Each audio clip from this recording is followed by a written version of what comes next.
ಸಹಸ್ರನಾಮ ಅಂತಂದ್ರೆ ಸಾಮಾನ್ಯವಾಗಿರುವಂಥದ್ದಲ್ಲ. ಈ ಲಲಿತಾ ಸಹಸ್ರನಾಮವನ್ನು ಮಾನವರು ಕೇಳುವ ರೀತಿ ಕೊಟ್ಟಿರುವಂಥವ್ರು ಯಾರು ಅಂದ್ರೆ ಅಗಸ್ತ್ಯ ಮಹರ್ಷಿಗಳು ಅಂತ ಹೇಳ್ತಾರೆ. ಈ ಲಲಿತಾ ಸಹಸ್ರನಾಮವನ್ನು ವಸಿನ್ಯಾದಿ ವಾಗ್ದೇವತೆಗಳು, ಯಾವ ಋಷಿನೂ ಇದು ಮಾಡಿಲ್ಲ, ದೇವತೆಗಳೇ ಏನೋ ದ್ರಷ್ಟರು ಅಂತಂದ್ರೆ ಅದನ್ನು ರಚನೆ ಮಾಡಿರುವಂಥದ್ದು ವಸಿನ್ಯಾದಿ ವಾಗ್ದೇವತೆಗಳು. ಜಗನ್ಮಾತೆಯ ಪ್ರತಿರೂಪವಾಗಿರುವಂತಹ ವಸಿನ್ಯಾದಿ ದೇವತೆಗಳು ಲಲಿತಾ ಸಹಸ್ರನಾಮವನ್ನು ರಚನೆ ಮಾಡಿದ್ರೆ ಅದನ್ನು ಹಯಗ್ರೀವರಿಂದ ಏನು ತಿಳ್ಕೊಂಡು ಬೋಧನೆಯನ್ನು ಆ ಮಂತ್ರೋಪದೇಶವನ್ನು ಮಾಡಿಬಿಟ್ಟು ನಮಗೆ ತಲುಪುವಂತೆ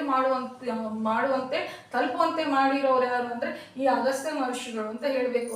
ಲಲಿತಾ ಸಹಸ್ರನಾಮ ಅಂತಂದ್ರೆ ಒಂದು ಸಾಲಲ್ಲ, ಒಂದು ಪದವಲ್ಲ, ಅದರಲ್ಲಿ ಒಂದೊಂದು ಅಕ್ಷರವು ಮಹಾಮಂತ್ರ ಅಂತ ಹೇಳ್ಬೋದು. ಅಂದ್ರೆ ಲಲಿತಾ ಸಹಸ್ರನಾಮದ ಬಗ್ಗೆ ಹೇಳ್ಕೊಂಡು ಹೋದ್ರೆ ಹಲವಷ್ಟು ಸಂಚಿಕೆಗಳೇ ಆಗ್ಬಿಡುತ್ತೆ. ನಾವು ದಡಕ್ಕೆ ಸೇರ್ಕೋಬೇಕು ಅಂತಂದ್ರೆ ಶ್ರೀಮಾತೆ ಅಂತಂತಂದ್ರೆ ಸಾಕು, ಆ ಜಗನ್ಮಾತೆ